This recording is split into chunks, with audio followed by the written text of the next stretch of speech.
L'homme de 28 ans, écroué depuis son procès du 10 juin, accepte sa condamnation à 18 mois de prison, dont 14 mois avec sursis, mais conteste les autres peines auxquelles le tribunal correctionnel de Valence l'a astreint.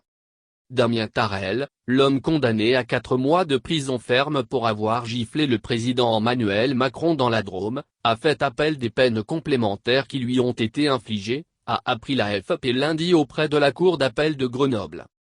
L'homme de 28 ans, écroué depuis son procès du 10 juin, accepte sa condamnation à de la détention mais conteste les autres peines auxquelles le tribunal correctionnel de Valence l'a astreint, selon la même source, confirmant une information de la radio France Bleu Drôme-Ardèche.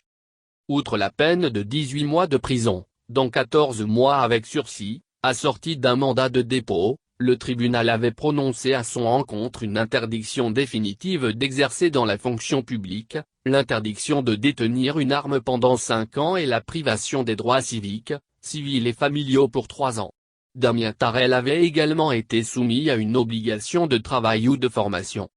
Le parquet, qui avait demandé à l'audience 18 mois de prison ferme, a formé un appel incident, en réaction à l'appel du condamné, a précisé la cour d'appel, en ajoutant que la date de cette nouvelle audience n'avait pas été fixée. En marge d'un déplacement d'Emmanuel Macron atteint l'Ermitage, le 8 juin, ce passionné du Moyen-Âge avait frappé le président de la République au visage au cri de Montjoie Saint-Denis, provoquant une importante vague de protestation au sein de la classe politique.